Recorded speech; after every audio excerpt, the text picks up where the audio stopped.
Vesti podcast on tagasi üle pika aja. Üsna pika aja. Vist äkki tegime ühe osa äkki see aasta veel. Ma ütlen sulle. See viimati oli meil Sergeant Rotti ehk Jürgeniga. 7 kuud. Ehk siis me oleme täiesti graafikus. Väga hea. Plaan ongi teha 7 kuu jooksul 1. Tasu nagu üle teha, et nagu kvaliteet, mitte kvantiteet. Just, täpselt kõike tuleb toota. Aga täna me oleme siin Hansuta, Reigota, aga siiski 3, sest meie vastas istub siin mees, legend, Märt Koik. Tere! Kas legend? Ei tea, aga... Oleneb kelle poolt vaadata. Jah, võib-olla küll. Sealt poolt lauda on teine vaatepilt. Aga... Okei. Nii, saate alguses väga hea. Nüüd on paigas. Suhted on paigas. See on meie dünaamika on selline. Rääksid, et nagu podcast peab nagu olema eri külgi ja eri nagu nii-öelda vaatavalt, et... How do I use it? Ma tean. Keerame siin, teeme kohe konflikti ära. Jah. Huvitav komme muidugi, ma just vaatasin taga, et millal Kristjan Lüüs meil käis nii-öelda rääkimas. Tema oli meil üle-eelmine podcast käis külas. Eelmise aasta oktoober 25 tuli see osa välja. Nii et see oli 11 kuud tagasi siis. Ja siis Rauno, sa võid valmis panna ennast juba. Tuleb varsti. Laps läheb kooli. 25 detsember. 23 aasta. Jah, siis kui võib-olla tõesti. Võib-olla võiks teist tihemini teha, aga ei pea ka. Igastahes sa jõudud, siis Märt tuli meil nüüd külla. Ise tahtis tulla. Me peaaegu et ei pakkunudki. Ise kutsus ennast. Kuule, teete seda podcasti üle. Et ma vaatan, 7 kuud ei ole teinud. No, meil on põhjusega ei ole 7 kuud teinud. Aga äkki... Okei, teeme ära, saab koerast. Nii, aga kuna meil on väga kerge küsimus tegelikult ja need küsimused on meile toeks, et puhtalt, aga ma alustan kohe esimesega sellepärast, et sättida tooni paika, et ikkagi TND ja mängulus ja tore elu ja kõike muud, siis Märt Koik, suunis küsimus. Mis põhjusel toimub inimkonna hukk ja mis aastal? Ma arvan, et inimkonna hukk, mis põhjusel ma arvan, et inimene ise aastat, ma arvan, et natukene kaugemas tulevikus, kui siin võib-olla tahetakse rääkida. Ma ise olen nagu selles mõttes võib-olla natukene tuumar, et ma nagu mulle meeldivad need olukorrad, kus keegi saab öelda, et mul oli õigus. Ja minu teatud nagu lootus on selles, et kui maailm hävineb, et siis saavad istuda võib-olla kliimaaktivistid Kalju serval ja öelda, näete, meil oli õigus, samal aegu suur veelaine tuleb, eks ole, või mis iganes, et nagu mõnes mõttes, ma arvan, et see kliima asi võib-olla on see põhjus, millal? Ei tea, aga ei maksa muretseda, kõige lihtsam on ju usaldada neid inimesi, kes ütlevad, ei kliima, see ei ole inimtekkeline ja siis istuda oma kuradi V8 kuradi autosse ja sõita Türisalu vangalt alla. Sest et, no üks asi viib teiseni ja nii see läheb. Jah, see kliima ei ole ju päris, see on ju tsükliline, see soojenemine ja külmenemine on ju loomulikult. Minu lemmikargument on siiamaani, mida on öelnud üks Eesti poliitik on see, et kuulge, kuidas on võimalik kliimat ennustada, kui isegi ilma ei suudeta täpselt ennustada ja siis on nagu see appi, nagu päris inimene. Ja lõpetage ära, ei kannata sükust paska, sorry. Üks hetk hästi põhjalikult hakkasin, ma ei tea, mis igas põhjusel, hakkasin uurima, kuidas need ilmaennustusi tehakse, see mudelitsüsteem ja asi. See samaaegselt tugevdas mu usku ilmaennustustesse, kui ka täielikult kaotas selle samaaegselt.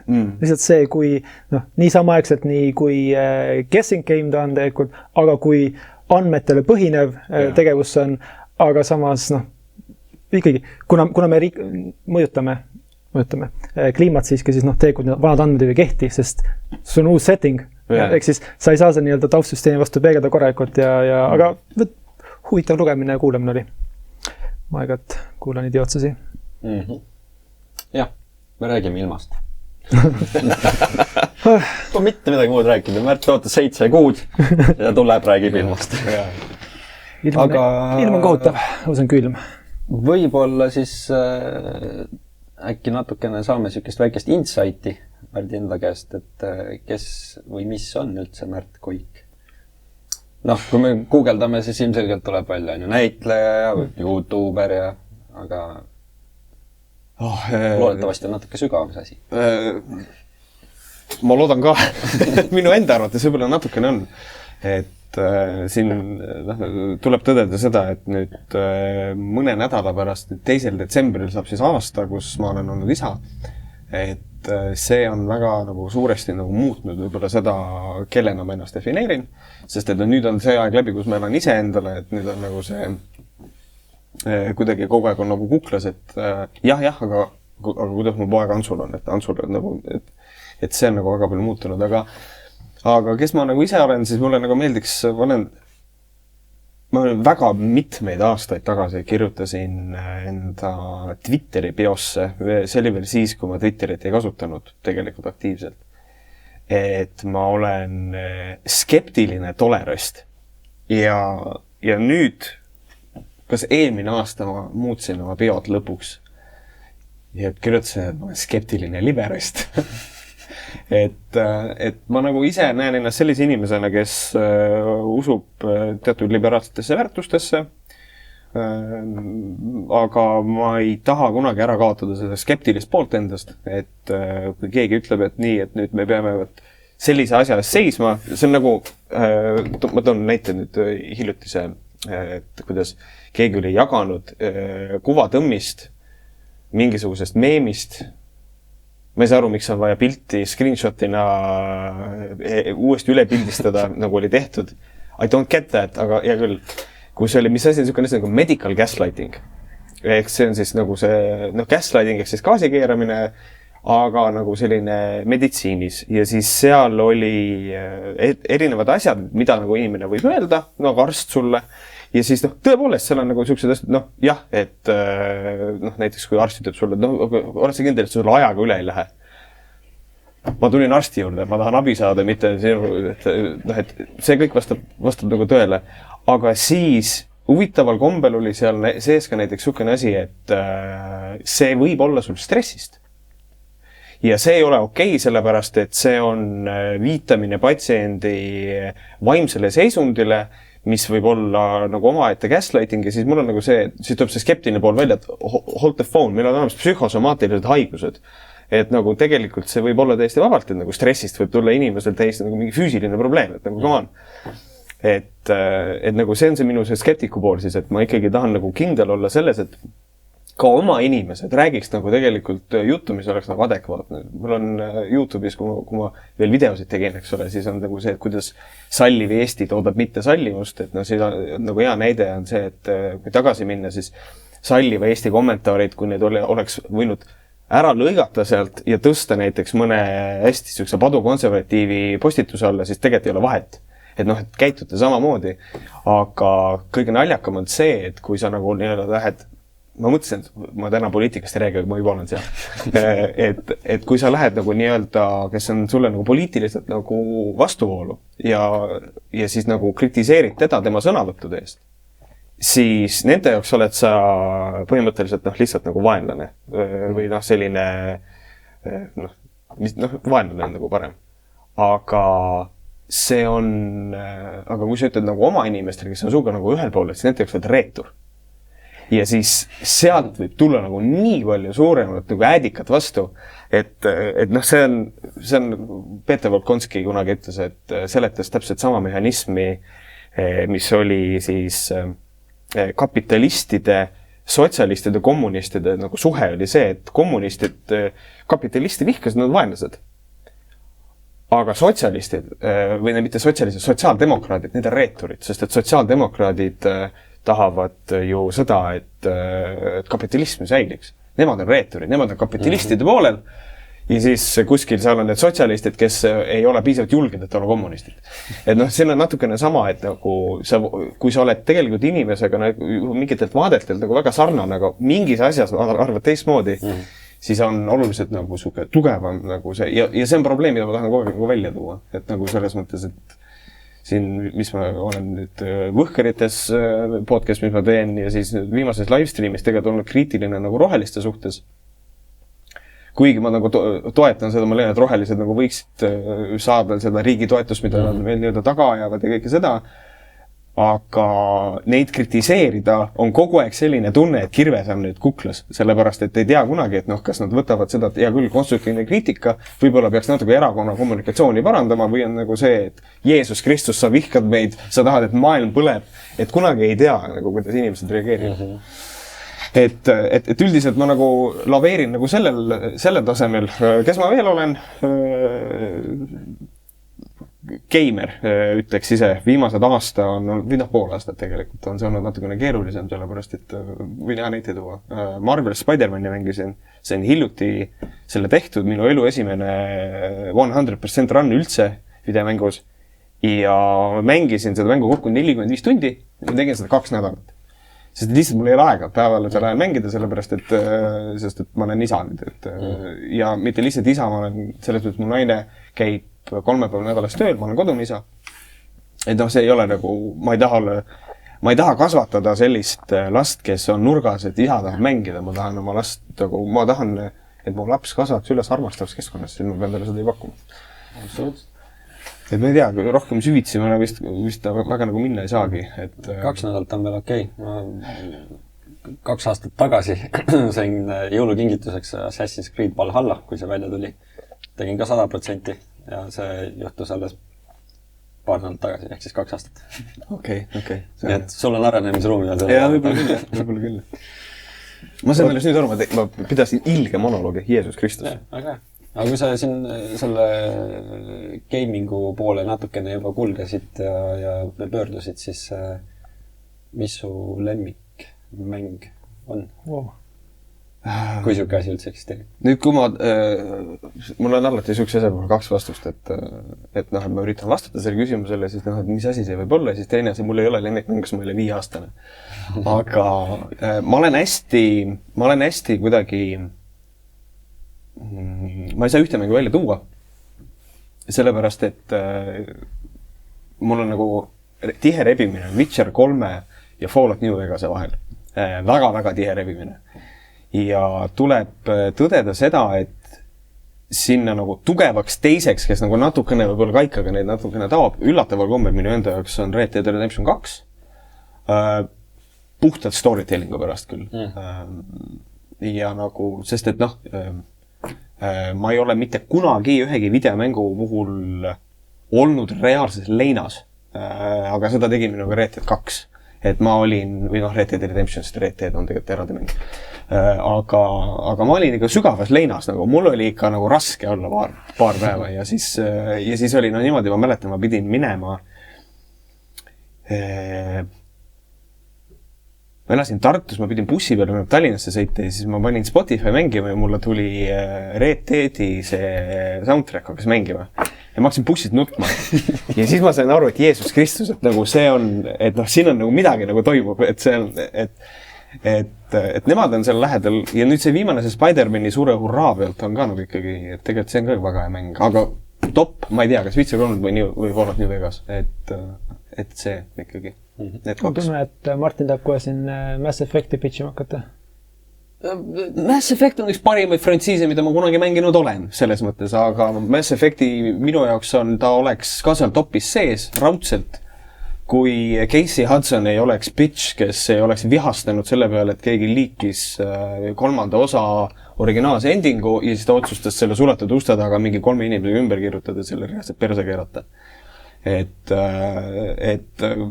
seal on nagu veits seda tausta, aga ei, Mass Effecti triloogia on väga-väga hea. Mul on selline, et ma teda umbes üle aasta ma mingin 9 uuesti läbi. Ja ma tahan kaitsta Andromedat ka. Andromeda on gameplay poolest tõsiselt hea mäng.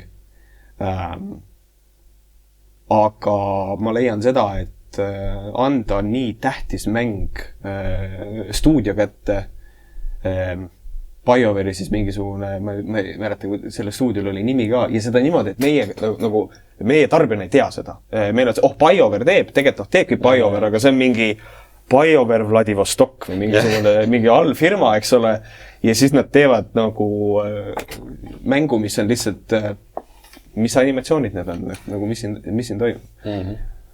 Et ma ütleks niimoodi, ma mängisin seda mängu või mingil hetkel oli mul ka, ma tundsin, et my face is tired, et nagu siuke, aga mehaaniliselt see mäng on nagu väga äge siiski. Ja, selles mõttes sa suunasid õigesse kohta, et minu jaoks on ka Mass Effect topis, et ta täiesti topis ei ole, aga seal ikkagi top 5 mahub ära, ma ütleks. Ja siis Dragon Age ka, et põhimõtteliselt same siis ainult, et fantaasia mitte niivõrd sci-fi. Et mõlemad on nagu story poolest just teada, mina nagu naudingi väga palju siukest ka, et rollimängud ja just siukene narratiiv on see, mis on, kui ma vaatan kõiki mänge, mis mul nagu pigem seal topis on, siis kõik on nagu mingi narratiivsed sellised, et Red Dead Redemption 2 see on mul listis praegu veel, ma pole veel jõudnud. Nüüd sa valasid õlli tulle natukene, et ma nagu väga fänn on siukseid asju, mis tekitavadki mingeid emotsioone ja siukest, sellepärast mulle ka Mass Effect meeldis. Et seal ka ikkagi mingites karakterites sa hakkasid ikka hoolima lõpuks, sest nagu olidki nii hästi on kirjutatud lihtsalt tegelased, vaata, ja sa tunnedki, et seal ongi mingi päris iseloom taga, vaata. Ja kusjuures kõige toredam ongi nagu Mass Effecti puhul see, et ma mängisin teda juba, ta on ikkagi suhteliselt vana mäng juba ka, et ma mängisin teda noorena ja mida vanemaks ma saan, siis seda rohkem ma nagu emotsionaalselt kuidagi kaasa elan, et nagu, kes on mänginud üks lause, mida ütleb Grant, on see, kus kohas mul on nagu vesi silmas juba, on see, kuidas ta on üleni verega kaetud, Mass Effect 3 tuleb koopast välja, ütleb, does anybody have something to eat? Et nagu see on see, fuck, he made it! Ja nagu naljaka kombel on see, et ma olen nii palju seda mängu mänginud, ma tean, et mul on loyalty missioon tehtud, ma tean, ta jääb elama. Aga lihtsalt nagu, mis on emotsionaalne minu jaoks on see, et Grant on koopas, Ragnid ründavad ja siis ta on nagu, ütleb Shepardile, et go. Et et see on nagu minu moment ja see on nagu every time, lihtsalt iga kord. Ja ma ei hakka üldse rääkima vestlusest kärrusega lõpus. See on, ma ei tea, kuidas neil õnnestus kogemata kirjutada nagu nii suurepärane suhe nagu on. Ja kui sa mängid niimoodi, et sa ka romance'id kärrust, eks ole, siis on see asi nagu, ma ei ole julgenud seda teha siiamaani. Ma tean, et see on võimalik, aga ma ei taha seda teha, sellepärast ma kardan, ma lihtsalt olen siis leinas. Ja Olger mängib meil RuneScape'i. Jah, selles mõttes tegelikult, kui me räägime mängust, mis nii-öelda on lemmikmängus, loomulikult õiget vastust pole olemas, aga pigem on see, ma ei tea, nagu on comfort TV shows, ma tean, et Reigo just teile vaatas, mis iga hetkel siis teie jaoks kodus, Office'i teile õhtusest oli nii väsinud, või üle äkki, et ta on vaadanud mingi mitu kord läbi seda, aga vaatab uuesti, sest see on nii comfort show, minu jaoks oli kunagi Scrap samamoodi, RuneScape peab samast suunda. Minul on ka comfort show olemas, mida ma ei ole nüüd mitu aastat vaadanud, aga ma pean selle endal Plexi serverisse ikkagi nüüd panema ühel hetkel, mis on, ma arvan, et see on Married with Children. Et see on nagu tuvikesed on see sari, mis mulle väga meeldib. Ja ma tahaks seda vaadata nüüd praeguse ajastu kontekstis nagu sükse inimesed, nagu ma olen. Sellepärast, et seal on tegelikult ikkagi mõned naljad on ikka konkreetselt niimoodi, et jaiks. Kuigi on nagu väga hea, nagu tegelikult väga tore kalambuur on nagu seal ühes osas, kus Ällile tuleb ukse taha tuleb geimees. Ja siis ta räägib, tal on oma muret, mis on see, et ta kahtlustab, et see geimees kahtlustab, et tema mees sebib Pegit. Mingid käivad tantsutrennis nagu. Ja siis tuleb reklaamipaus nii-öelda, sest et sitcomides on ju sisse mängitud. Ja siis nad tulevad tagasi, fade in on. Ja Al Bundy vaatab sellele mehele otsa ja ütleb, so let me get this straight, pardon the expression. Ja siis nagu kordab jutu üle ja siis ma mõtlen, Jeesus Kristus, aga see on jube hästi kirjutatud, see on väga hea näli. See tegelikult see on hea näli. Aga kogu see nende no-ma'am-asi on veits natukene veits misoküünlik, aga who knows, võib-olla seal on mingisugune homoseksuaalne alltekst, mida ma ei ole väga suutnud teile lugeda. Tõesõnaga tuled ka koju, istud diivanile, paned käe vöö vahele ja siis lükkad tead, sellega on jama, nüüd on nagu niimoodi juba jah, sest et aga muidu oli niimoodi, ma tulin koju, siin arvuti tahe, lükkasin käevöö vahele ja siis, et jah, siin vist niimoodi hakkab minema. Et ma olen üha rohkem, ma mõtlen selle peale, kuidas endal pilti saada telekasse. Et ütleme niimoodi, et kas see on siis Steam Link või kuidagi, et noh, et vaja elutuppa kolida selle asjaga. Või osta endale mingi handheld, sest et noh, tegelikult mis asja ma saan ju enda ekraani suurus on probleem, et nagu ma saan ju siia ka tegelikult, mul on olemas Bluetoothi controller, ma saan siin peal oma PC-mänge mängida tegelikult, aga noh, et nagu is this a console for ants tekib küsimus. Ja. Kas on nagu PlayStation, oled kuulnud? Olen kuulnud. Olin suur PlayStationi austaja ja siis see, kuhu nüüd Sony on nagu tüürinud oma asjad, on see, et ainus asi, mis nagu Sonyl hea on minu arvates praegu on see, et neil on God of War on nende käes. Ja kuidagi ma olen nagu nüüd läinud selle Xboxi rahvaga nagu kaasa, mul Xboxi ei ole, aga neil on Game Pass ja ma olen nende kontrollerit väga palju kasutanud.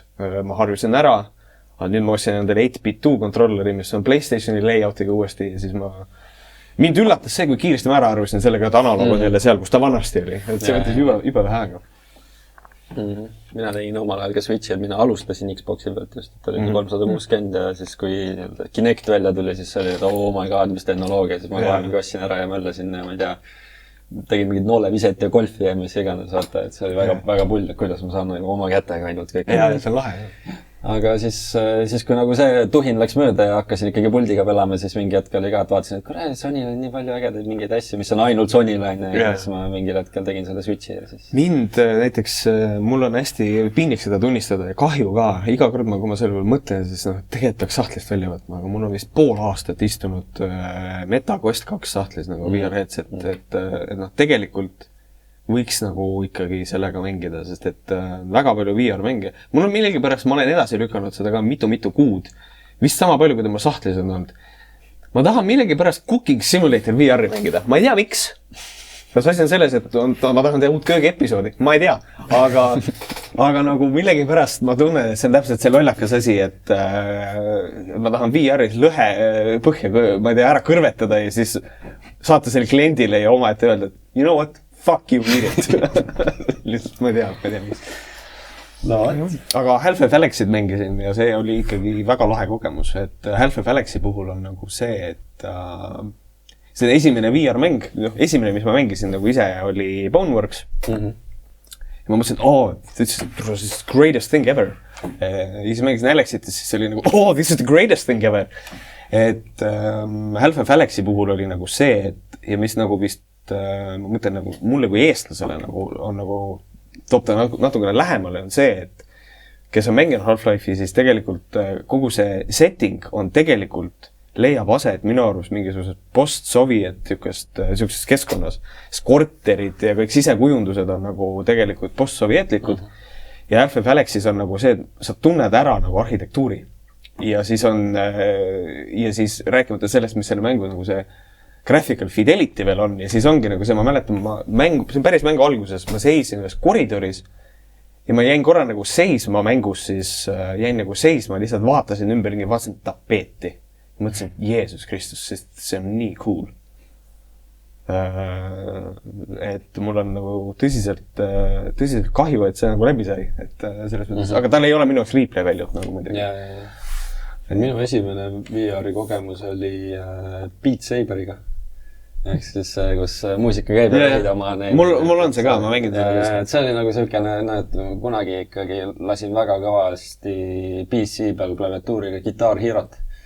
Et siis mul seda ei olnud, ma mängisin Frets on Fire'it, ma ei tea, kas sa ja sellest ma alustasin, aga siis ma tundsin, et see on nagu natukene off-brand off-brand Guitar Hero, et siis ma kuskilt torrentisin endale Guitar Hero 3. Et Frets on Fire on cool mäng, sa ei ole kuulnud sellest Ei. Frets on Fire. No, see on sama põhimõte. See on nagu sama põhimõte, aga sa võtad klaviatuuri kätte, keerad selle teistpidi, et su function key'd on all ja F1, 2, 3, 4 on su need värvid ja enter on siis see ja mängid niimoodi. Süntakitarr või? Põhimõtteliselt. Mis see nimi on toia? Aga cool, kogu mängu art on ka selle peale üles ehitatud, sul ongi nagu klaviatuuriga mees. ja võin saladuskätte öelda, et That Game's dead, see mäng on surnud praegu, et see nagu kadus ära. Ta oli juba siis veits. Võimalik, minul oli see suur üllatus, ma mõtlesin, ma tahaks uuesti proovida seda. Mängisin, super not fun mäng on järsku ja siis kõige uuem versioon ei töötab versioon vanem, ma ei tea miks, aga nii on. Ja selle Guitar Hero nendega ongi nagu pull teema see, et see lõpuks kõik jääb oma lihasmällu kinni, vaata. Et alustad küll niimoodi, et nagu see easy on, et sul üks noot tuleb ikka vahel mööda, vaata, ja siis lõpus vahel mingi kõik mingid. Sa ei jõua isegi nagu registreerida visuaalselt ära, enne. Ja siis sa vaatad YouTube'is mingi vendi, kellel on see päris gitarr ja siis panevad selle True Fires and Flames'i mingi eksperdi peal, vaata, ja siis vaatad, et sõrmi näha ei olegi. Ja siis on kõik need, kes seda mängu nagu põhimõtteliselt, peaaegu e-spordina mängivad Guitar Herot ja siis neil on nagu see, et väga kuum kaup on kontrollerid, sest et nagu normaalne keskmine inimene ei mängi Guitar Herot nii palju kui nagu siukene nagu e-spordi vaimus inimene. Et need tuleb välja kontrollida väga sitast ehitatud, lähevad juba kiiresti katki.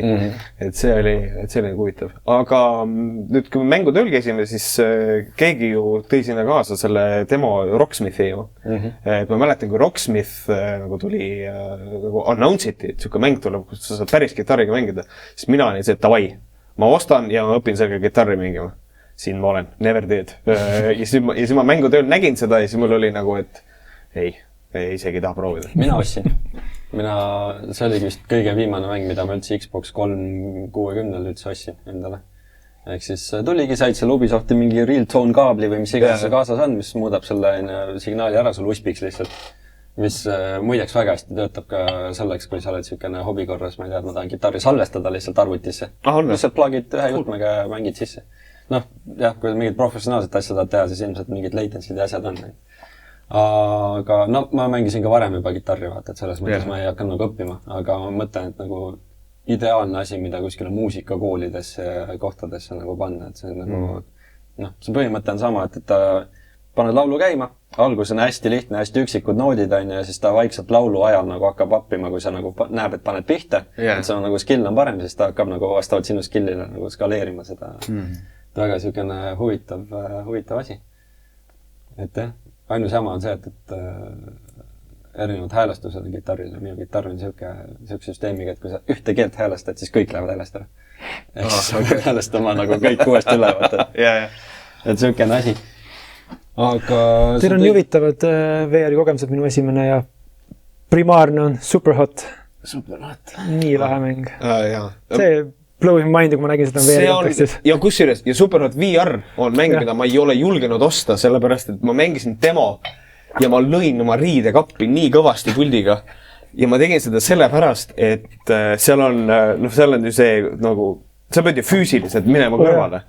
Ja ma lihtsalt slämmisin riidekappi kummutisse sihukese pauguga sisse, et ma ei julge osta seda, ma lõhun ära oma kontrolleri lihtsalt. Ja sellepärast ei ostnud ka. See on vaja sükust pehmed seintega tuba, kus sa käid mängimas. Või lihtsalt kippseinad, siis on augud sees. Või on lihtsalt see, et sa rendid endale mingi korvpallisaali kuskil ja siis mängid seal. Mis on asi, mida tehakse? Isegi on olemas mäng, millel ongi mõeldud, et korvpallisaalides mängimiseks, sest et sa pead mäppima hästi suure ala, siis ta teeb sulle põhimõtteliselt see on nagu laser tag, aga et seinad on virtuaalsed ja siis need mäpid muutuvad, mis on nagu super cool idee, aga see tundub pigem ettevõtetele. Aga arvutitargast saad osta 9000 euroga endale selle ümmarguse trenasööri, paned siit ennast kinni ja siis sa jooksad mingi seal koha peal. Ja. See tuleb lähe. Need saab osta mingisugused, mu Discordi admin Rebane ostis endale selle catwalki mingisugune. Aga seal on nagu see, mis ta ütles, ma vaatasin mingid muud review'd ka, et sa ei kõnni ikkagi. Et tegelikult sa pead nagu ikkagi, et sa pead alguses nagu, sa ju tegeled sellega, et sa pead ikkagi ise füüsiliselt koha peal kõndima, sa pead sellega tegelema, et sa oleks koha peal. Et jah, sul on livedad jalad seda, aga it's not really walking, on nagu see üldine ja siis on nagu see, et ma siis ootan 10, 20, 30 aastat, kuni on see Ready Player One, kus kohas sul saab, nagu see treadmill saab aru, kus sa mängus liigud ja siis ta on nagu ennetav. Et ma ootan seda. Kui kas, lugesin ka, et raamatu ära ja raamatu oli väga hea, siis nägin filmi, saan arvu, et raamatu ikka parem loomulikult. Aga kas seal filmis oli tal ka mingi trenaažeri jalga all? Jah, filmis oli. Ma mäletan, ma mäletan ühte shoti, kus see oli treileris ja kus see oli, kuidas teda oli filmitud minu arust ülevalt alla ja tema jalge all küll minu arust oli mingisugune asi liikus. Okei, võib-olla ka see treileri koht või see koht, kus ta nii-öelda spoilers, ma ei tea, põgenes mingite tüüpidest kuskile nii-öelda mingisse teistesse treileritest nii-öelda mingi kuhja otsa põhimõtteliselt ja siis seal mängis. Mulle vähemalt siuke tunnet, et seal ei olnud tal küll võtta midagi muud peale oma kinnaste, oma prillide ja siis ta lihtsalt tegi seal parkuuri, et nagu kuidas, kas see siis nagu sellega, et sa pointid ära võtta, et nüüd kõnni sinna ja kõnni, aga äkki kunagi jõuame sinna. Aga palju huvitavam kogemus tegelikult, mida me Holgeriga kogesime aasta tagasi, käisime TalTechis seal Mektori laboris, kus on virtuaalreaalsuse labor ja siis seal neil oli AR-prillid, liitreaalsus. See oli nagu pull asi, nagu, et kui see kunagi, ma ei tea, niimoodi tööle saadakse, et sul ongi mingisugune kiipajus või mingi lääts on ees, praegu on ta kohmakas, siukene suur prill, aku on taga, ja siis vaatasid, Microsoft on seda HoloLensi kassin seal, vist kahte isegi nii-öelda. Ja see oligi, et võtsin oma käe ette ja siis siia randme peale tekkis Windowsi märk. Võtsid peale, käe peale viskas menüü lahti. Ja siis oli nagu, wow, üli cool, vaata. Aga samas ta skännis korra nagu terve see toa ära, võtsid seal mingi koera näiteks, viskasid nurka, tõmbasid suureks, kõndisid ringi, vahepeal tulid tagasi, koer oli ikka alles. Ehk siis nagu siukene väga cool siuke kontsept. See on hästi cool, et nagu ma tean, Meta saab hästi palju pähe nende stock price on ka siuke nagu ta on, aga tegelikult kogu see metaversi idee ma tunnen, et see on klassikaline probleem, et Mark Zuckerberg on ühe koha pealt fanatt ja teise koha pealt lihtsalt tal on kõige halve kommunikatsioon maailmas. Ta ei oska rääkida, mida ta tegelikult mõtleb. Sest ta ei ole inimene, let's be honest. Et mis puudutab seda nagu AR-i osa, siis tegelikult ma leian, et just wait a bit ja siis nagu ikkagi sealt, et nüüd on see koht, kus ma tahan öelda, et COVID, jumal tänatud, et COVID oli. Et nagu COVID nagu tõestas meile ju väga tugevalt seda, et sa ei pea käima kontoris kohal. See ei ole vajalik. Aga on nagu videoconferencing kui selline on olemas, eks ole, osad nagu ütlevad ka, et videokõned on olemas, aga tegelikult kui sa oled virtuaalses ruumis ja sa tahad rääkida ühe inimesega, sa pead tema pool juba keerama, see annab tegelikult juba palju juurde mingisugust isiklikku sidet ikkagi ka. Ja teha seda niimoodi, et inimesed on 3 erinevas riigis ja saavad omavahel kokku tulla, mis tähendab seda, et kogu see transpordi, kogu see logistika, inimene on oma aega kokku, ta saab rohkem oma perega koos olla, et kõik see, ma leian, et see on nagu tuleviku mõttes, see peakski niimoodi nagu tegelikult minema. Aga ma leian, et see on lihtsalt räigetes sünnitusvaludesse kõik praegu.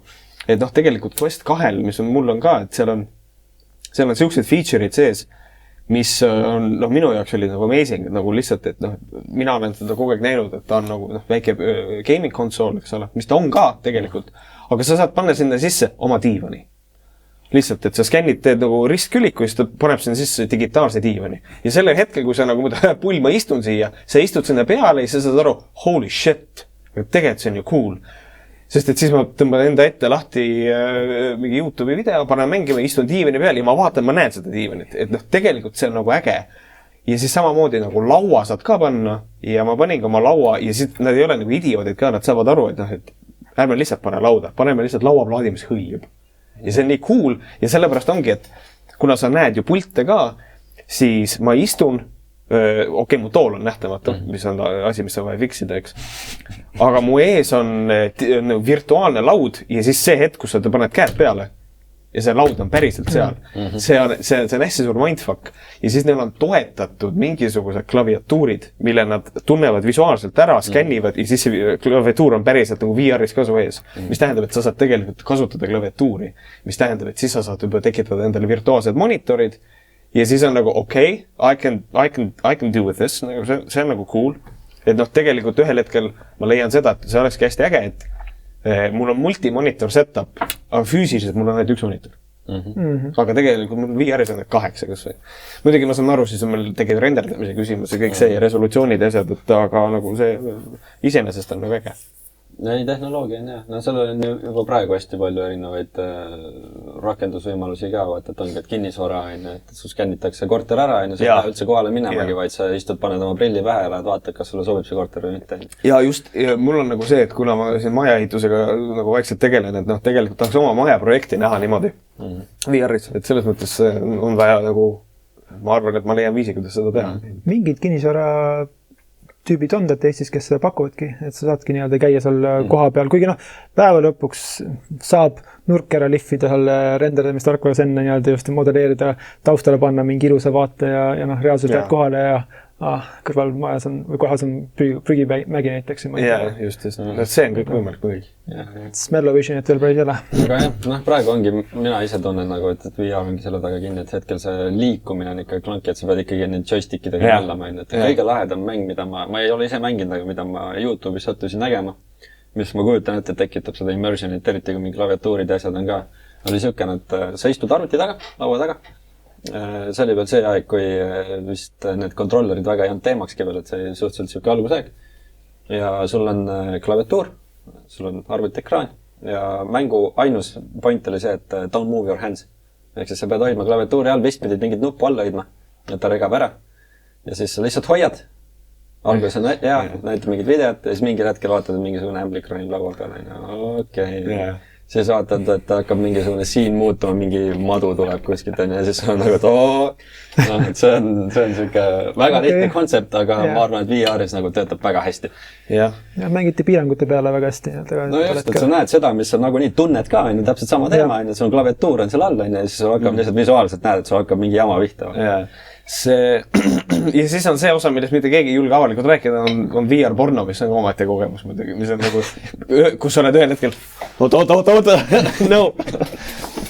Et see on, mina olen väga julgelt soovitanud, see on kogemusena, on see äge nagu mingi aeg, aga siis sa saad aru, see on gimmick. Et kui räägitakse, hästi palju räägitakse seda VR, see on gimmick. Et tegelikult VR-i puhul on vaja aru saada sellest, et VR on tegelikult ta on hullult äge asi, aga ta tegelikult on sitaks piirav kontseptsioon selles mõttes, et sul on nüüd 2 kätt, sa oled seal maailmas sees, mida ma nüüd teen, et see on tegelikult väga piirav. Otsa loomulikult valdav enamus mänge on kas mingid puzzlerid või siis on shooterid. Keegi ei tule nagu selle peale, et miks ma peaksin mängima, mina ise tunnen City Skylines, see City Builder mäng on VR-is ja nagu inimesed kiidavad seda, aga ma ei taha nagu osta, et proovida, kas see päriselt hea on, sellepärast, et ma tunnen, et ma istun arvuti taga, vaatan kõrvalt monitorist mingisugust striimi, mängin vaikselt City Skylines, et ma ei tea, mulle tundub see nagu targem tegevus. Ma mõtlen, saaks kombineerida Skylines ja kunagine väga kõva arvutimängu hitt Black and White. Vaat see on koht, kus see VR koht, kus saaksid võtta, panna maja sinna, jah, aga Black and White'i litsents on 2 firma, kes korraga, nii et me ei näe seda, ma ei tea, väga, see on... Ja, kontseptsioon ikkagi väga lihtne kontseptsioon, et selle mängule võiks tulla mingisugune järg, kas või mitte ametlik, sest see on minust nii hea mäng. Aga räägime natukene D&D-st ka võib-olla. Jah, see ka veel. See on kirjas, vaata. Et sina jõudsid meieni eelmise aasta septembris mängutöö läbi. Konkreetselt, sa olid varem proovinud mängida? Ma olin varem proovinud, jah.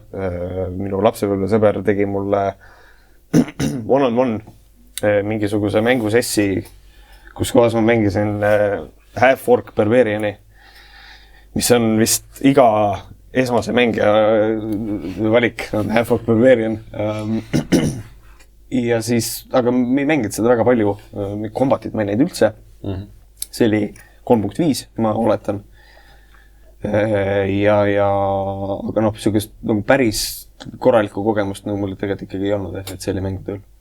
Okei. Ja kui sa nüüd mõtledki seda kogemust, mis sul oli ja siis oma mängutöö kogemust ja nüüd hiljem hakkasime ju relmi mängima ja sealt edasi. Et kuidas see kogemus nagu ajas muutunud on või see selline mängusuhtumine? Mulle meeldib alati nagu kõik asju dekonstrueerida hästi palju ja siis ma olen nagu aru saanud sellest, et on mingisugused asjad, millega ma nagu veits nagu struggle'in, üks osa on metagaming, eks ole, mis on asi, millest mitte kuidagi ei saa lahti. Nüüd Holgeriga rääkisime ka sellest, vist isegi ühe sessi ajal, et kui ma nagu teen insight checki, siis kas see on metagaming või ei ole? No tegelikult nagu on. Ta on tegelikult metagaming nagu insight. Aga sest et väga raske on olla selles positsioonis, et see nagu, ma tean, et ta valetab. Ma saan aru, näiteks kui nagu Kristjan Lüüs nagu, ta mängib, et karakter, ei, ma olen Kristjan Lüüsin nii kui tuttu, ta valetab. Ma teen inside checki, ma failin selle, siis ma fuck. Aga ma ju ei usu teda ju. Aga ma pean uskuma.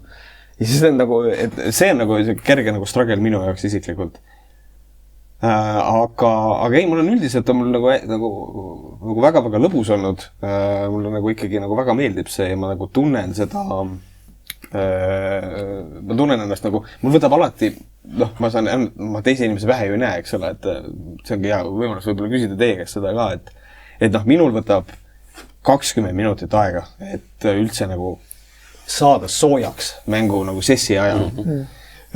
Mis on nagu selles mõttes ka, et nüüd kui natuke kulisside taha minna, eks ole, kes vaatavad Realmi mänge nagu, et siis tegelikult me reeglina salvestame kaks sessi korraga, üksteise järel.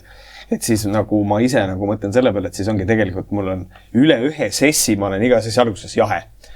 Et ma nagu leian, et võib-olla see natukene siuke, aga ma ei tea, võib-olla see on normaalne, ma ei tea, või kas teil on lüliti, ja nüüd olen mängus sees, minul nagu seda ikka ei ole. Ma arvan, et see on normaalne, selles mõttes, et nii mängijana kui teemine tegelikult mängijana sul on võimalus loota, et äkki teed on soemad, seega ma hoian veidikene, katsun vett piltikult ja siis hüppan sisse. Aga ega teemine väga palju seda soojenemisaega tegelikult ei saa endale lubada. Meie õnneks on meil enne mängu liinistamisnuppu võitmist ka süke nii-öelda bänterdamine ja muu rumalus ja õnneks on ka viimas, mida episood edasi, või osa edasi, siis seda nagu pikemaks läheb see sissejuhatus pool. Rohkem on mul aega tegelikult nii-öelda selles rollis nii-öelda üles sulada põhimõtteliselt, aga see on see jahedus on väga tüüpina. Muidugi eks see pikad pausid ka tegelikult mõjutavad, et kui sul oleks, ma ei tea, esmaspäeval mäng ja siis on neljapäeval USA mäng, siis see jahtumus on, ma arvan, et mitte 20 minutit, siis on, ma eeldaks mingi 5-ish minutit, võib-olla. Et ma arvan, et see on normaalne, et ma arvan, et Martin mul sõltub tegelikult väga palju mängust kuidagi, et mis mindsetiga, mis kohale tulen.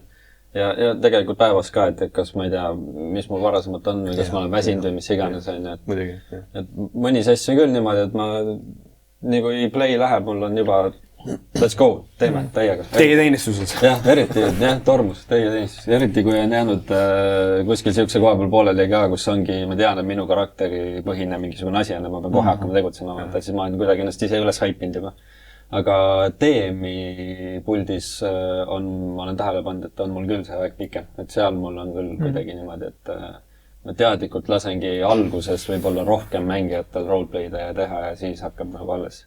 Ma saan ise kuidagi tajun selle ruumi tempo ja kõik ära, et kuidas me täna liikuma hakkame, mis nagu asendis mängijad on omadega ja siis kuidagi haagin ennast sinna temposse ja siis nagu see asi hakkab minema. See on väga õige point, just see, samamoodi Relmalu ka, et ma, samad inimesed, samad näod, samad kohad istuvad, samad tegelased, samad, ma ei tea, üldjuhul huumoritase, aga ikkagi, päevad üle vennad piltlikult, ehk siis mängu algu ongi see, et sa võib-olla tahadki piltlikult rohkem sealtpoolt saada, et ongi selline nii-öelda peilimine, et kuidas, ma ei tea, Kristjan täna ennast võib-olla on väsinud seega, tema poolt ei tule nii palju, võib-olla mingi muu asi, mingi muu temaatika, et see nagu see kalibreerimine mängu algul on tõesti asi. No see on normaalne, ma arvan, jah. Et siis kui ma nüüd selle metagame'imise juurde lähen, et siis tegelikult on nagu üks asi, mis on minu jaoks D&D puhul nagu natuke, aga see vist on iga nagu tabletop RPG puhul niimoodi, et tegelikult on combat ja roleplay osa on 2 erinevat mängu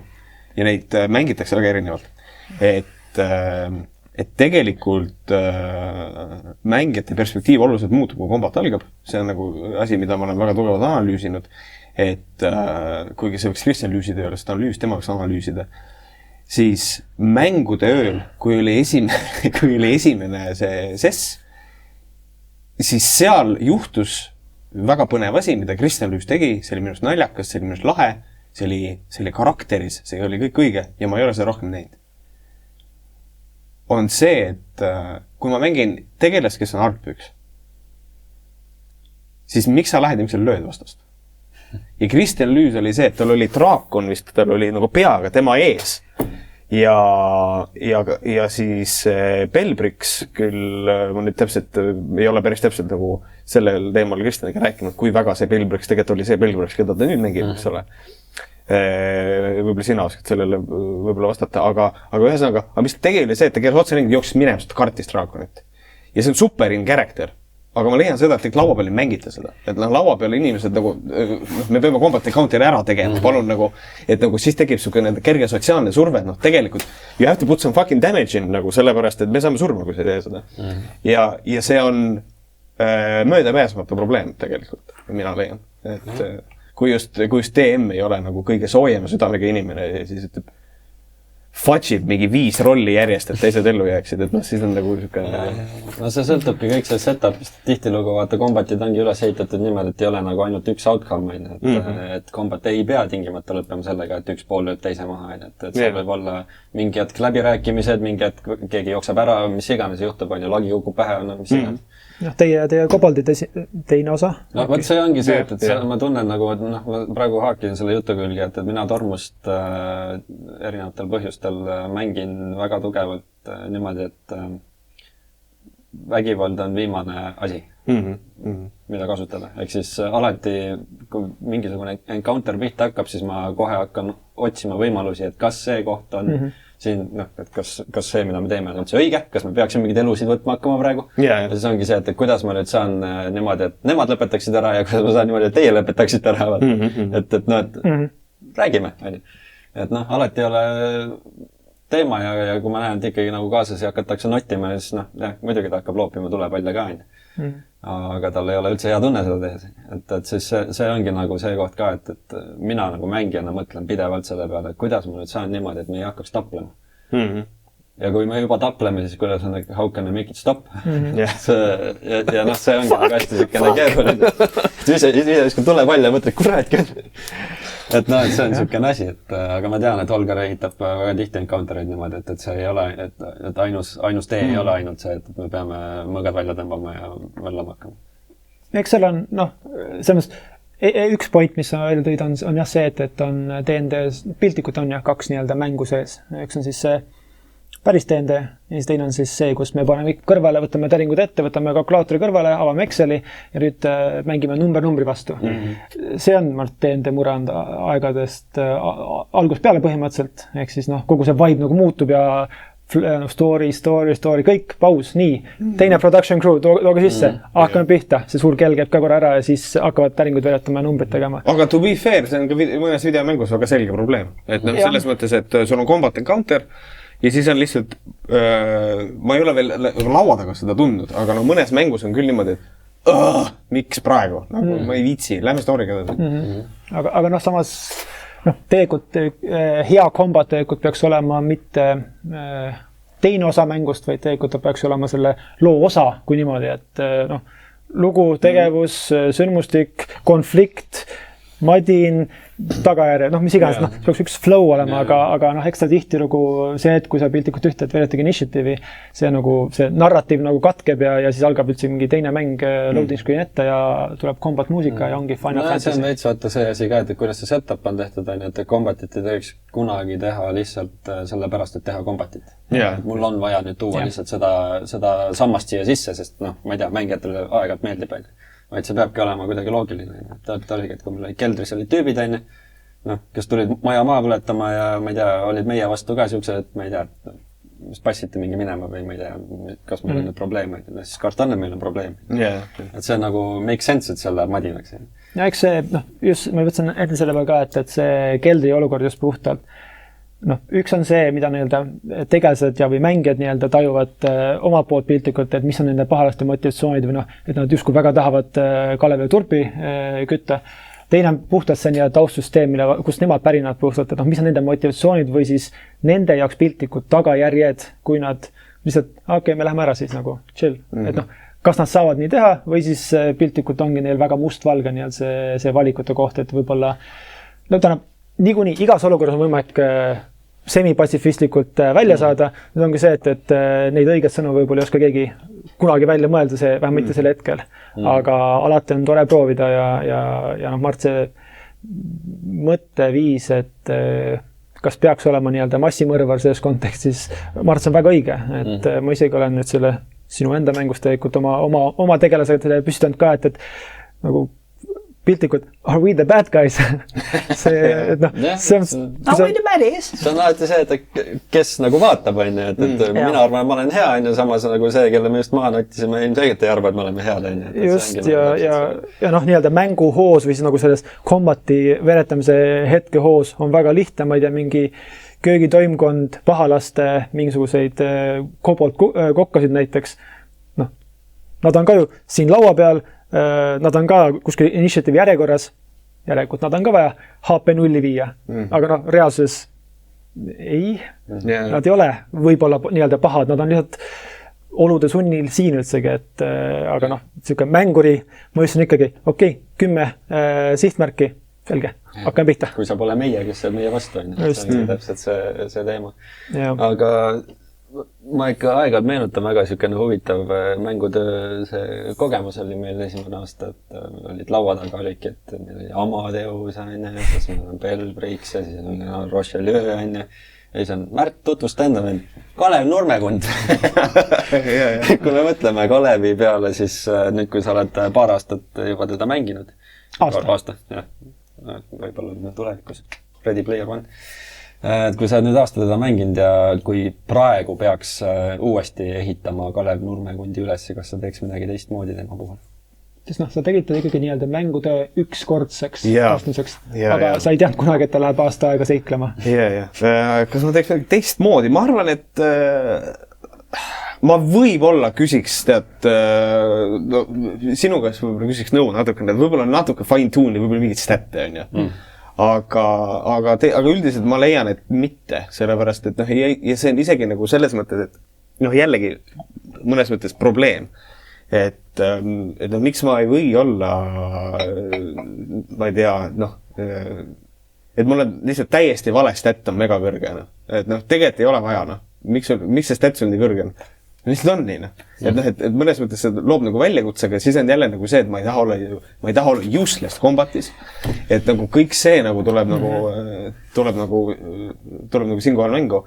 Et tegelikult praegu ma tunnen, et ei, et kõik on nagu idekas, et ta ei olegi perfektne karakter, et ta ei ole nagu min-maxitud, et noh, et ma ei mängi FFX-i, ma mängin D&D-d, I wanna have fun. Et üldiselt nagu ma vist võib-olla iga vastus, ma arvan, ma ei parandaks midagi. Iseloomu või olemuse või ma ei tea.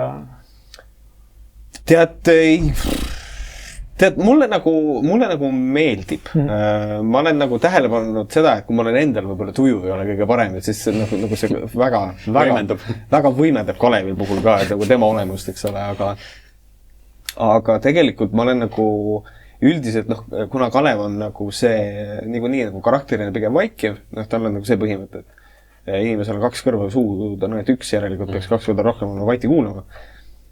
Siis tegelikult ta nagu aitab mul võib-olla seda esimest nagu campaigniga mängida, et noh, et nagu uue mängijana, et ma olengi rohkem vaiti, ma kuulan teisi, ma õpin sealt asju, sest mingid hetki on olnud, kus ma olen öelnud, et Jeesus Kristus, et nagu praegu öeldi täiesti vale asja. Praegu keskendutakse nii valele asjale, et nagu tegelikult oleks pidanud, okei. Aga noh, see ongi nagu põnev. Et ja siis tegelikult, kuna mul oli see, noh, ma olen siin põrgatanud lollakad karakteriideid niikuinii, eks ole, kellest neid üks mängutööle oli jälle figureeriv, Tõnu Montana, siis noh, tegelikult mul oli üks karakter on nagu see, et ma veel küsisin Holgeri käest ka, et ma arvasin, et see on halb mõte ja Holger nagu oli nagu nõus. No ma lihtsalt küsisin üle, et noh, et mul on nagu see, et ma tahaks ühel hetkel mängida karakterid, kes on Deadpool.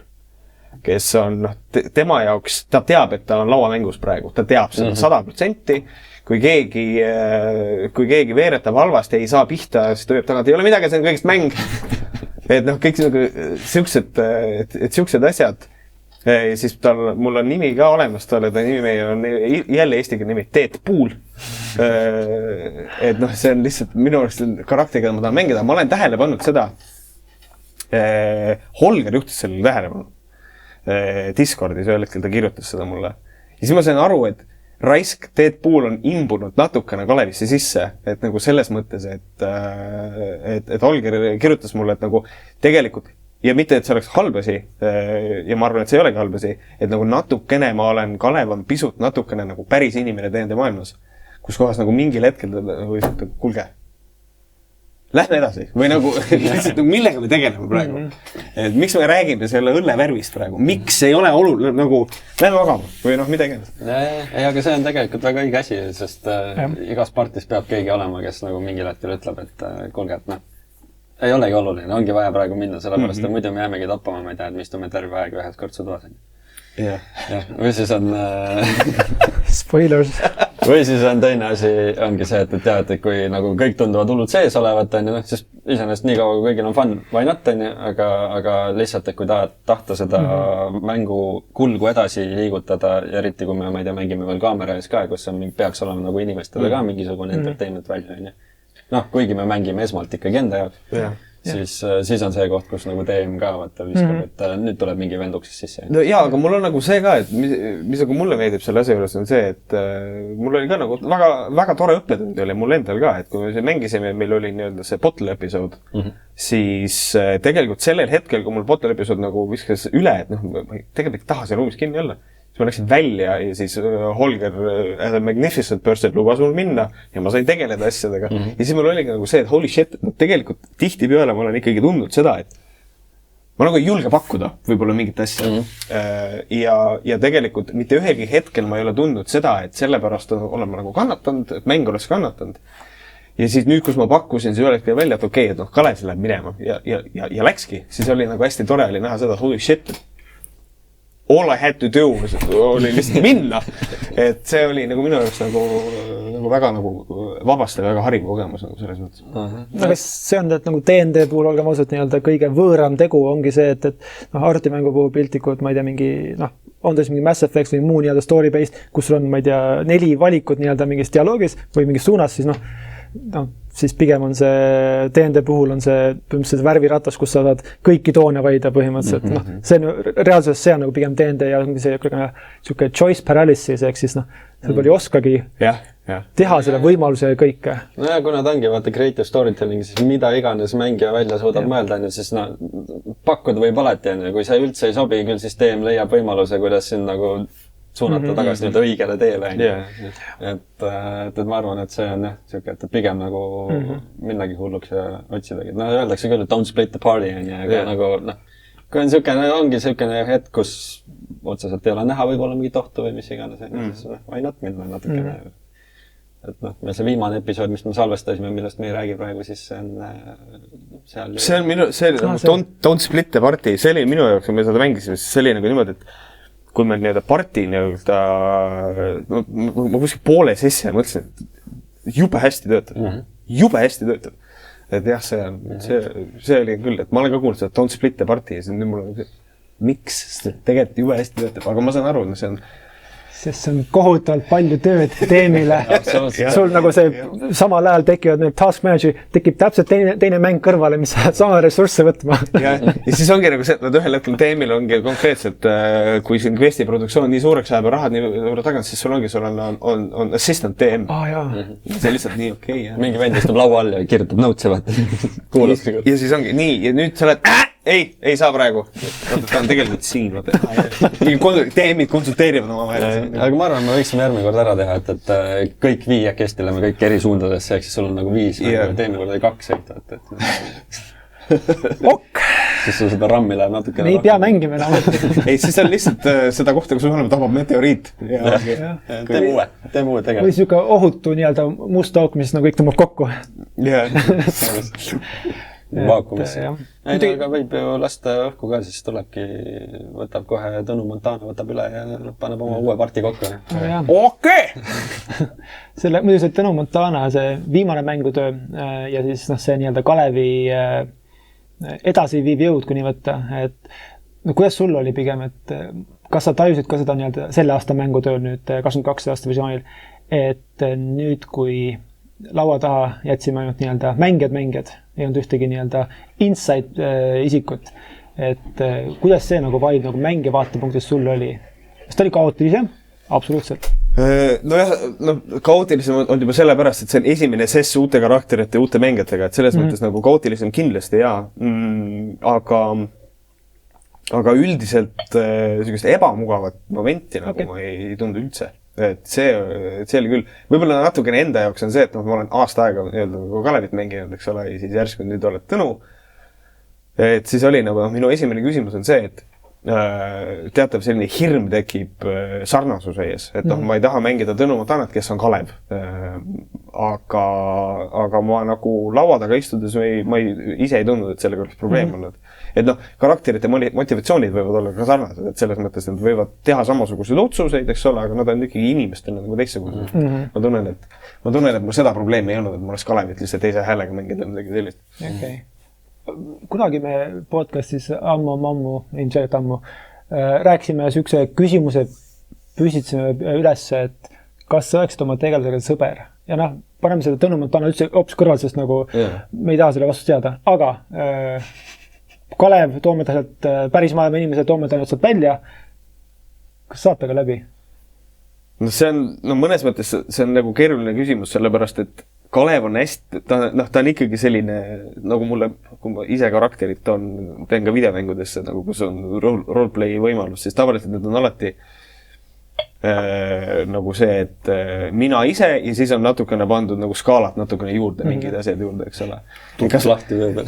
Just, et kas ma oleksin ise endaga sõber ja see on nagu raske küsimus. Ma nagu kipun arvama, et võib-olla Kaleviga võib-olla ei oleks, sest et me istuks laua taga ja ei räägiks üksteisega. Et nagu võib-olla nagu midagi sellist. Plus nagu väga erineva elusaatusega inimesed. Nagu.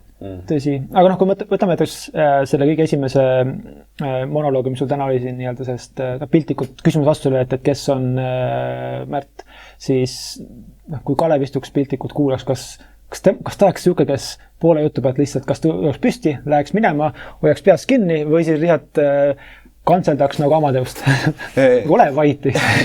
ma arvan, et ei oleks. Ma arvan, et Kalevi puhul on nagu see, Kalevi üks juhtiv motivatsioon on ju tegelikult see, et ta tegelikult otsib endale, ta tegelikult otsib juuri. Mitte nagu selles mõttes, et kus ta pärit on, aga see, et ta saaks juured ise alla lükata endale ja nagu jääda paika, aga ta ei tunne seda mitte kuskil.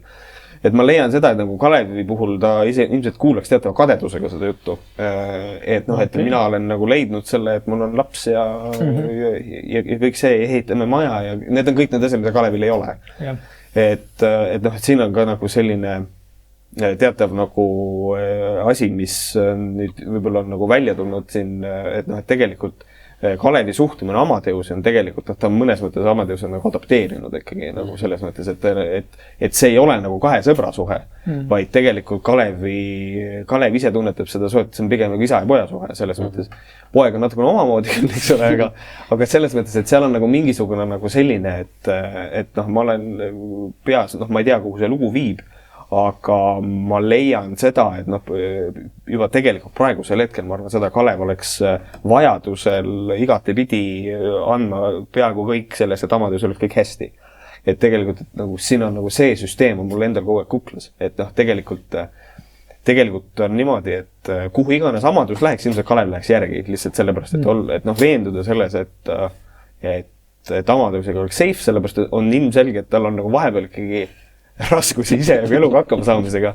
Et ilmselt see on, ja mis on ka tema traagika on see, et tema juurte alla lükkamine on siis seotud otseselt sellega, mida Amadeus otsustab oma elus teha. Et kui Amadeus tahab ringi reisida, siis ta on sunnitud tegelikult kaasa minema. Et siin nagu see väike aspekt on, jah. Aga kuidas siia põrandisse Pelbriks mahub? Ta praegu väga hästi ei mahu, aga ta on nii, et... No, ta on, jah, Pelbriksi suhe Kaleviga, mis on vist mul, see oli vist esimene kord, kes partisisene konflikt oli nii suureks mängitud, nagu ta oli, mis oli see, et ma konkreetselt üritasin teda ju jalaga lüüa ju ikkagi kõvasti täringada sealt lihtsalt. mis oli issand, ma mäletan seda ette, see oli nagu, siuke cringe moment oli, just nagu oleks üritanud ise midagi cool'i teha ja tulnud välja. Aga nagu see oli, et noh, et Bellbrixi, kogu see probleem oli selles, et Bellbrix oleks nagu varastanud Carri tagant, kes nagu meid nagu majutas, eks ole, et see on nagu nii suur ebaõiglus, et nagu selline asi nagu Kalevit väga nagu häirib. Aga siis, kui ma eksi, siis vist Bellbrix ise alustas selle, et alustame puhtalt lehelt ja kõike seda, et Kalev nagu teatava reservatsiooniga sellesse küll suhtub, aga ta nagu üritab ikkagi, et hea küll, et noh, vaatame, kas siis kui kaardid on väljas. Aga nüüd on nagu probleem ongi selles, kui nüüd peaks Bellbrix reetma kuidagi. No, Kalevil on teatav usalduse puudus ikkagi, aga kui nüüd peaks olema reet, tuleb välja, et on reet, mitte Bellbrix. Et kui ta peaks nagu reetma kuidagi uuesti, siis ma arvan, et noh, siis on küll, et noh, siis on maha tõmmatud, et nagu konkreetselt, et kui piltlikult öeldes, et kui on Kalev hoiab ust lahti ja tema poole jooksevad, et uks tahab kinni kukkuda ja tulevad Amadeus ja tuleb Bellbrix, siis peale Amadeus ilmselt lükatakse uks kinni.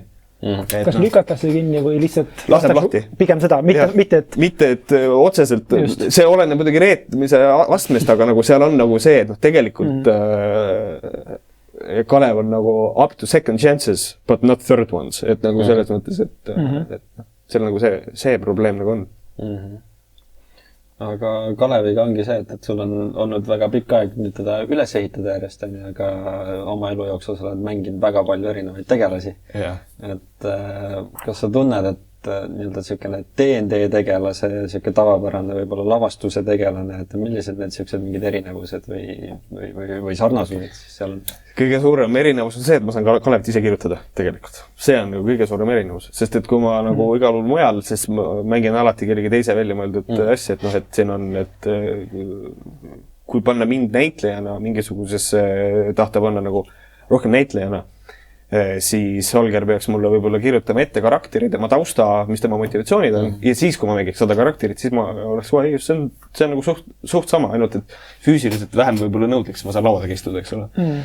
Et kuidagi nagu,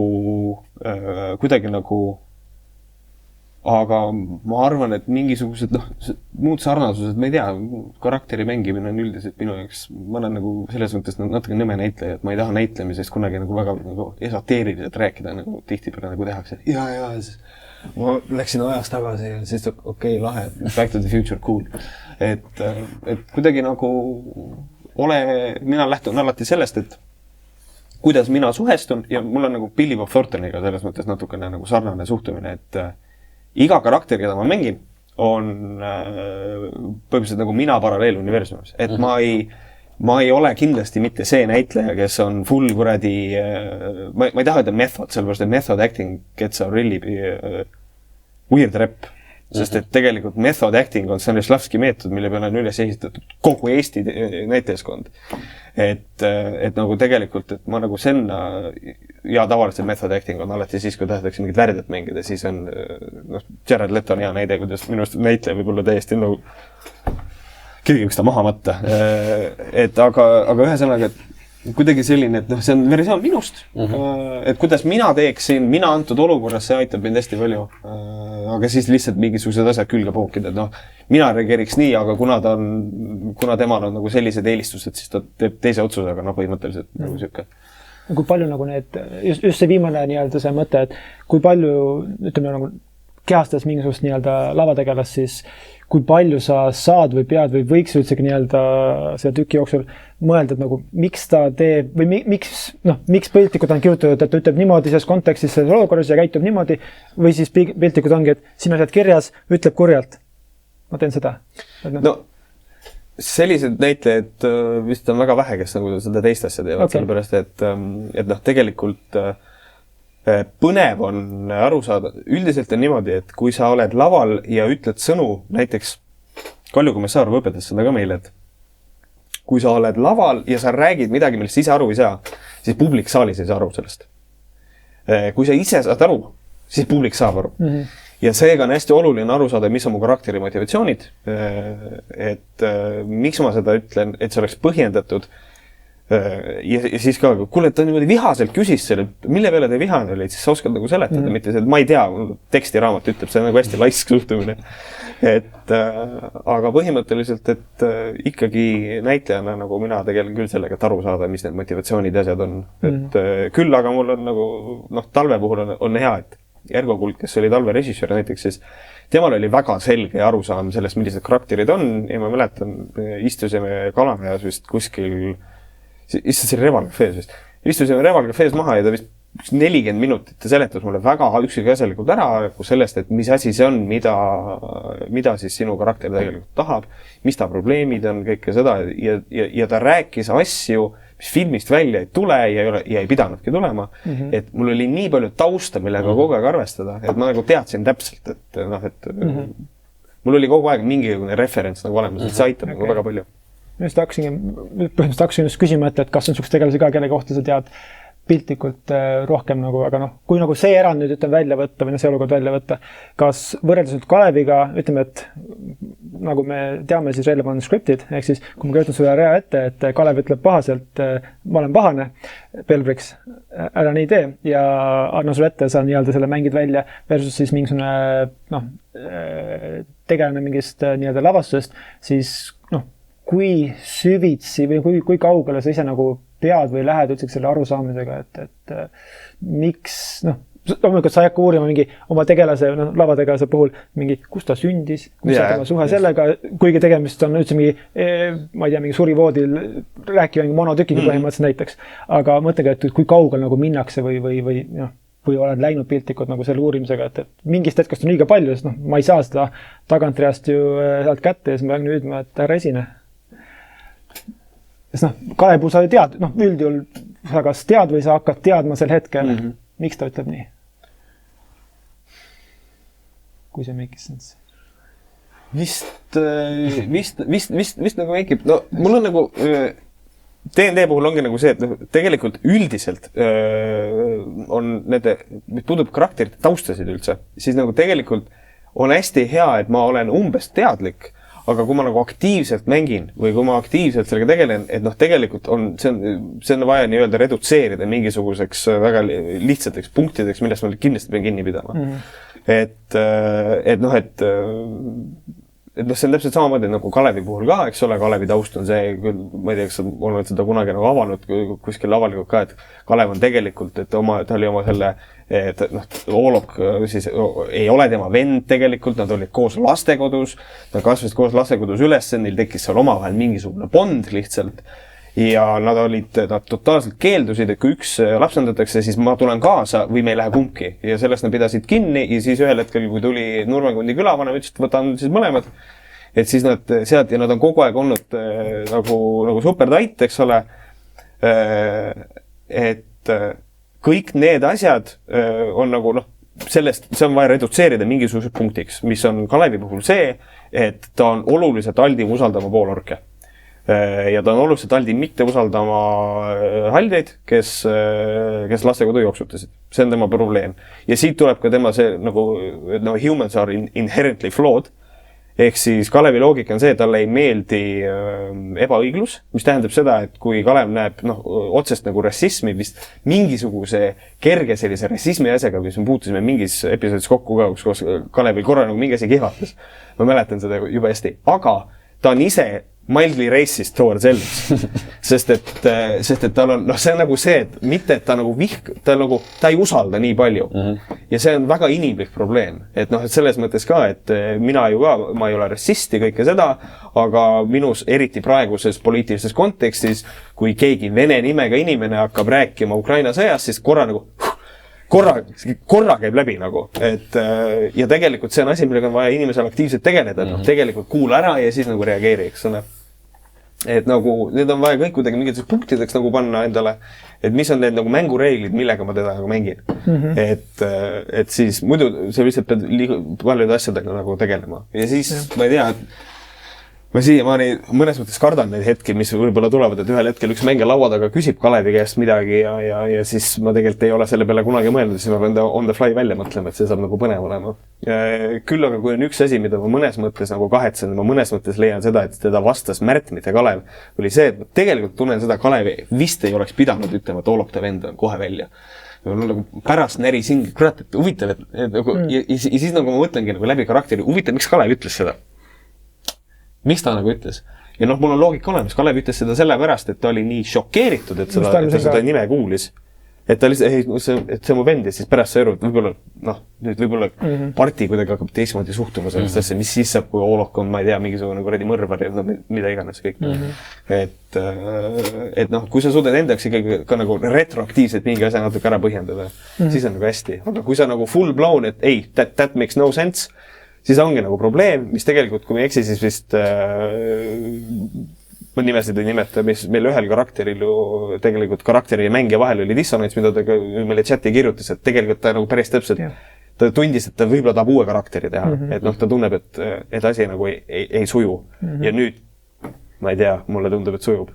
Meil oli väga pikk vestlus temaga. Väga pikk istusime maas ja rääkisime ja noh, mul oligi piltlikult 2 piltlikult kaarti lõpuks õige lauale, et üks on, et noh, räägime ja mõtleme või leiame uue, sest nagu kui see ei ole fun, siis see ei ole fun, siis see ei ole fun. No, eesmärk on fun loomulikult, et lugu lihtsalt saab natuke ümber kirjutada ja muud moodi, aga noh, vähemalt pigem oligi see, et mängiti liiga klassi, oma nii-öelda nagu oma tegelasklassi, kui nii võtta. Noh, võta mingi fighter endale, sa mängid liiga sükest, noh, peksumeest piltlikult. Fighter ei tähenda, ta fighter, ta on pigem võib-olla oskab, aga ta väldib, noh, näiteks seda kõike nii-öelda, ta oskab, ta on treenitud, aga ta on error läinud või noh, mis iganes tegelikult.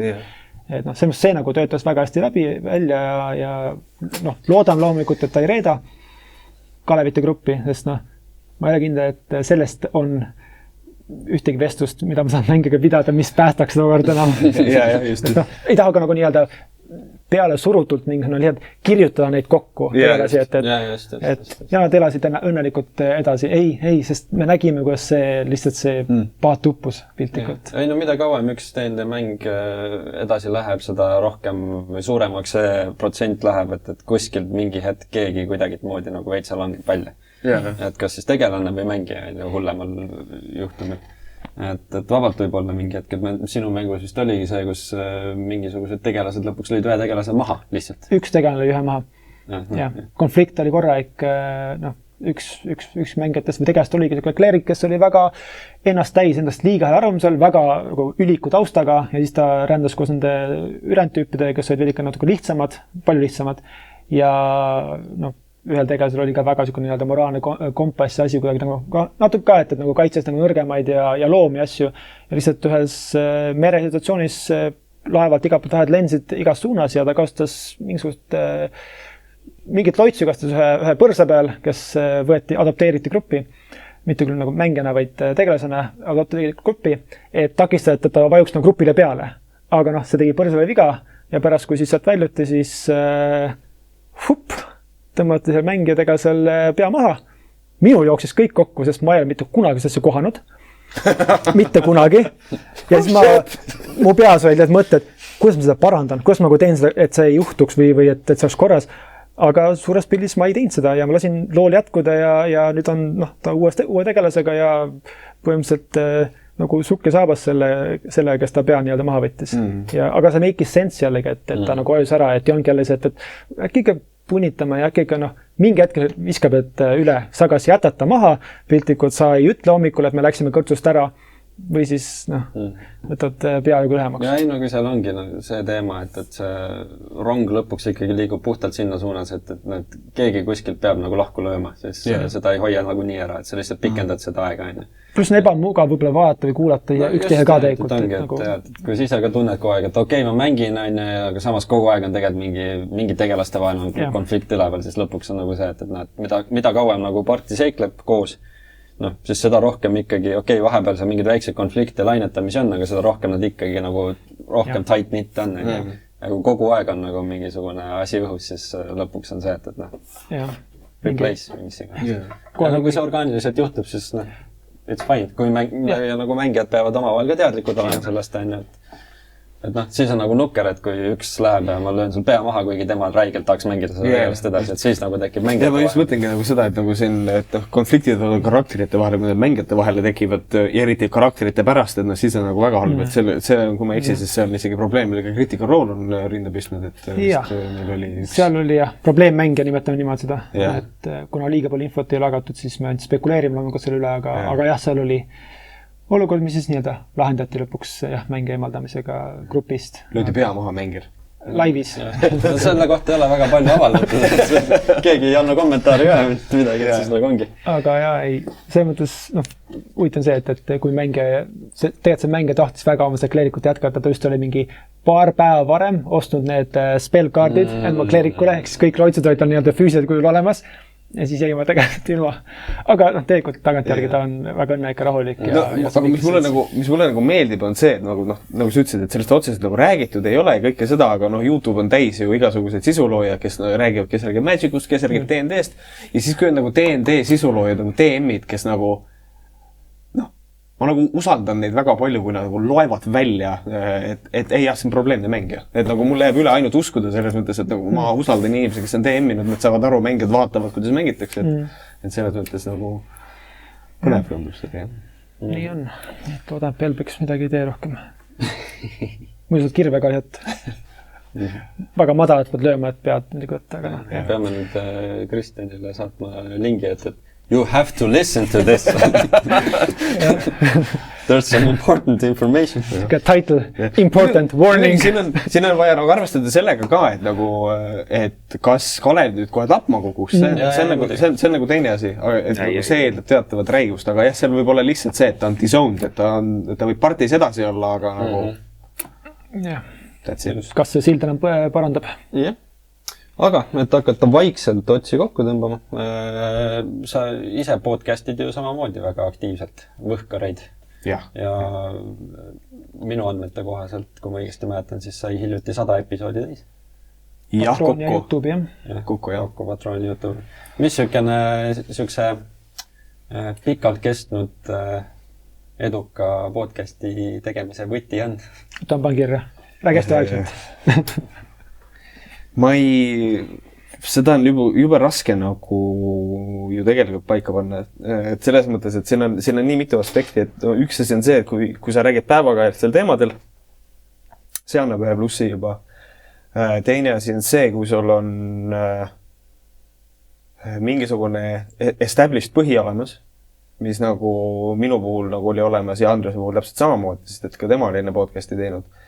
Et siis nagu sealt juba nagu on nagu see edu natukene nagu võimekam, see on see the richer get rich veits nagu see põhimõte. Ja siis, mis nagu podcastide puhul vist nagu ikkagi inimesele korda läheb, on see, et inimene räägib päriselt seda, mida ta mõtleb. Et nagu podcastidel on, mis on aja küsimus, see kaob ära ühel hetkel, vaikselt hakkab kaduma, sest et nii palju on neid industry blend podcast'e juba, et kui sulle TV3-s reklaamitakse mingi TV3, mingi emafirma, mingi all kuuluvad podcastina, siis tegelikult ühel hetkel see kaob ära. Aga et podcastid on ikkagi välja kasvanud sellest, et ei räägita seda, millest mina tahan rääkida, siis ma räägin nii, nagu mina arvan ja kõik see, et see vaibad natukene veel kaasas. Et siis on nagu see, et see on nagu hästi, tundub hästi siiras ja kõik, või tundub ongi nagu selles mõttes. Et eks see võlu või eks see võlu ja see edu nagu kõige nagu selle nagu kompott nagu ole. Et põhimõtteliselt minul on kõikidele, kes tahavad sisuloojad olla, siis minu soovitus on lihtsalt see, et kõige raskem asi on vaja ületada, see on see, et hakkad tegema. Ja siis nagu vaata, mis sealt edasi saab. Et väga, väga kaua olen ise istunud kinni selle taga, et ei hakka tegema ja ei hakanudki tegema ühte asja, mida ma olen väga tahtnud oma elus teha. Ja nüüd on elu viinud mind hoopis teise suunda ja ilmselt nüüd ei teegi, mis on siis, ma ei tea, peaaegu 10 aastat ma olen, et tegelikult ju võiks ju striimida videomänge. Ja ma ei ole seda kunagi alustanud, sest et ma ei ole nagu julgenud, sellepärast et mul on see fear of failure on hästi suur.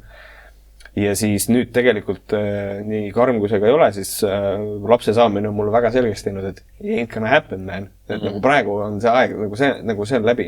Et mul nagu veel lisaks podcastimise 2 korda nädalas livestreami teha on nagu see on täpselt nagu see on the maximum. Et rohkem ma ei saa teha. Ja nendes streamides ma olen oma nagu audientsi üles ehitanud hoopis millelegi muule kui videomängud, et ma jällegi räägin päevakajalistest asjadest, kommenteerin mingit päevapoliitikat, jälgin valimisi, midagi sellist. Aeg-alt mainid Quest ja D&D-d ka? Jaa, selge, muidugi, ikka. Sest et nagu tegelikult minu jaoks on nagu see, et nüüd hakkab see tick-sucking nagu pihta. Et aga nagu minu jaoks on nagu hästi oluline, sest et kuidagi mingid asjad nagu jooksevad kokku. See on nagu, nüüd ma hakkan teile põhimõtteliselt manifesteerimisest rääkima, eks ole. Aga põhimõtteliselt see on nagu see, et tegelikult mul tekkis mingi huvi D&D vastu ikkagi. Ja ma ei suutnud vaadata Critical Role'i, sest tundus mul mega igav vaadata, kuidas inimesed on laua taga. Ja mul oli nagu see, et ma tahaks ise proovida. Ja no joke, vähem kui 6 aega hiljem, siis mul level 1 inimene võtab nagu ühendust, kuule, et siuke mõte võiks teha. Ja siis ma nagu istusin, mõtlesin, kuidas see võimalik on? Of course, teeme ära. Ja nüüd siin ma olen. Mulle D&D tohutult meeldib. Ma olen väga tänulik, et mulle see võimalus anti. Ja mul on väga tänulik, et nagu tahetakse minuga edasi ka mängida. Ja lihtsalt seda tänulikkus ma nagu näitangi sellega välja, et nagu holy shit, kes ei ole proovinud, nagu proovige nagu. Ja siis otse loomulikult ma saan, keda ma siis shoutoutin peale Questi, kui ma mõtlen Eesti D&D, et see on Questi, mis ütle Lorian, tapke ära mind. Enam ei saa, ta on kinni. Ma tean, ma tean. Mõtlesin, äkki see on saeve käima tõmmata. Thank fuck. Aga et põhimõtteliselt on nagu see, et ma olen nagu väga tänulik selle võimalusest ja siis ikka loomulikult ma nagu pushin nagu inimesi teie suunas ka. Et nagu selles mõttes, et lihtsalt, et näidata mingisugust tänu välja. Aga kus juures Quest just saabki selle podcasti lindistamise all homme saab 2-aastaseks, ehk siis homme on meil väikene sünnipäev. Teie kuulate siis ilmselt oli ära juba, eelmine nädal või millalgi. Siukest kõrvaltoetaja pilguga ja meie mängija pilgu läbi, et mõni hea siukene soovitus võib-olla või soov, kes kaasa tahaksid anda meile tulevasteks aastateks. Tall order on see, aga ma tahaksin unistustes ikkagi näha mingisugust, praegu on see mängude ööl, eks ole, väikene kõrvalala on nagu see, et on D&D, aga mängude öö oma olemuselt ikkagi keskendub väga palju videomängudele.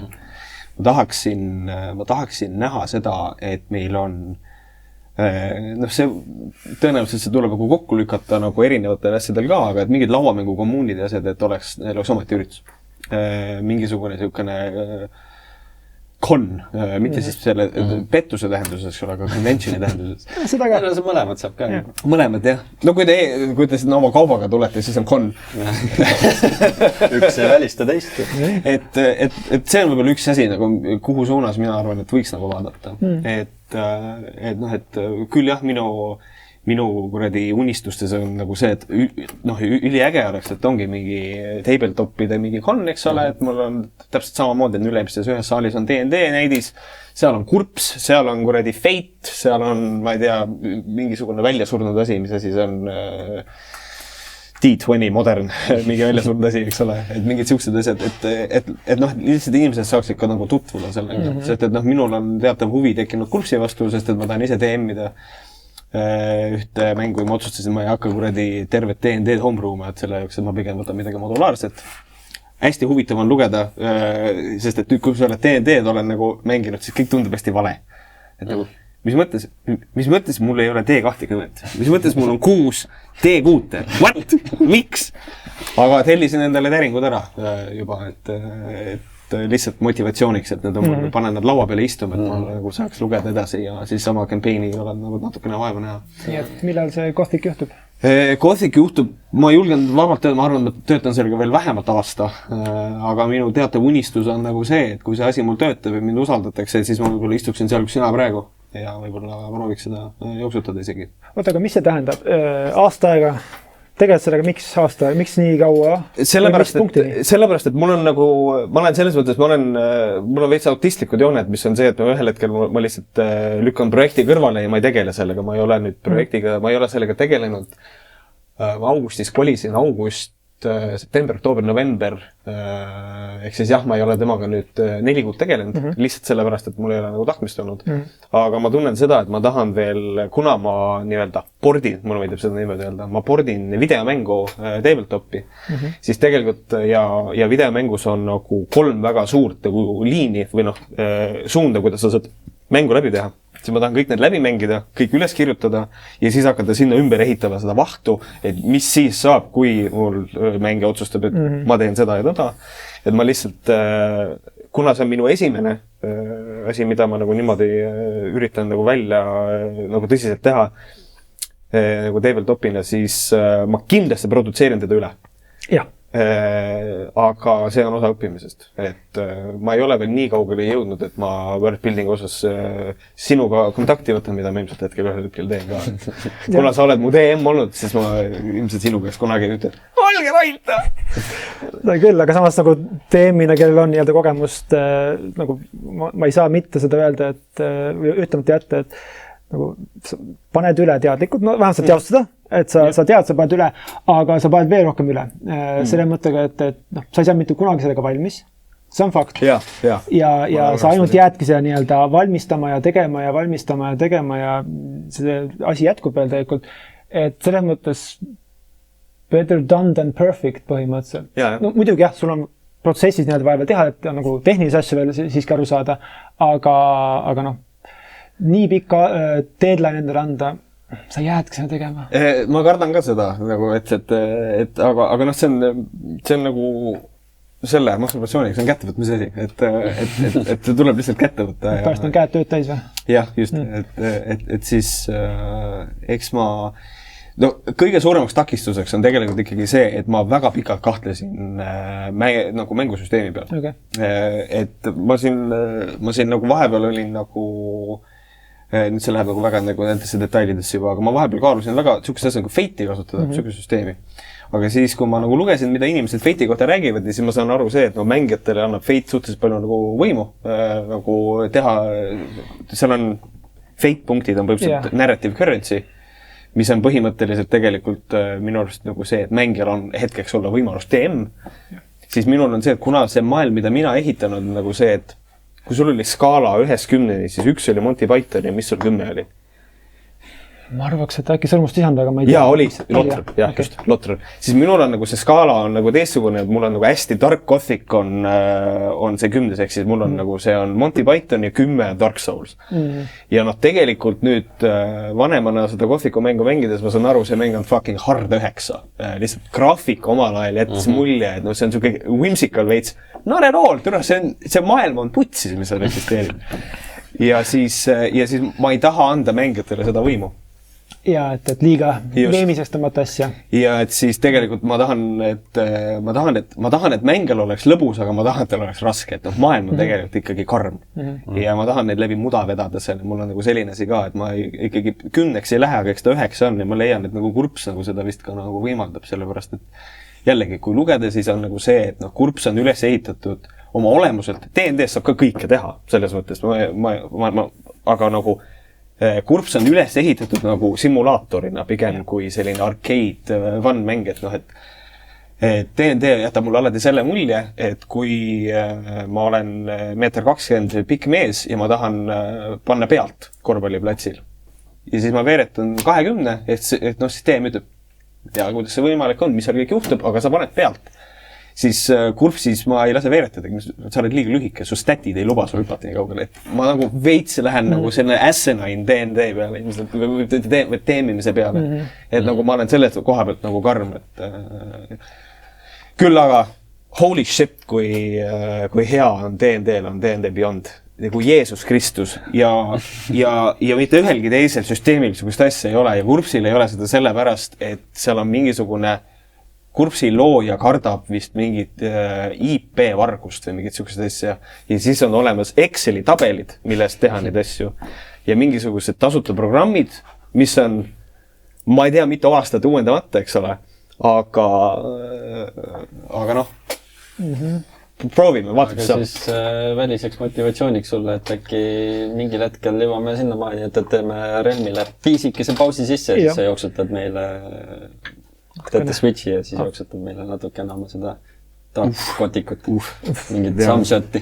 No, selle puhul, et tuleb kindlasti enne paika panna ja kõik peavad olema jooksvalt väga teadlikud, et see ei ole nii-öelda, natuke on, aga mitte nagu see ei ole naljakampaania. See ei ole vältige teadlikult Monty Pythonit, üritage pürgida nii-öelda minu skaala puhul lotrisse ja see on nagu teadlik töö pidevalt, et sa kuuled hetkes mingit tsitaati, mõtled mingi enda peas, ära ütle that's what she said, ära ütle that's what she said, ära ütle your mom.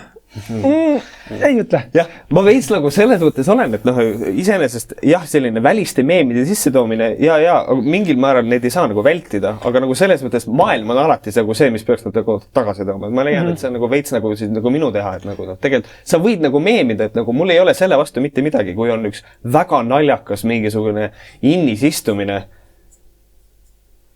Okei, esimeses pennis ei ole ühtegi inni. Mängus ei ole inni.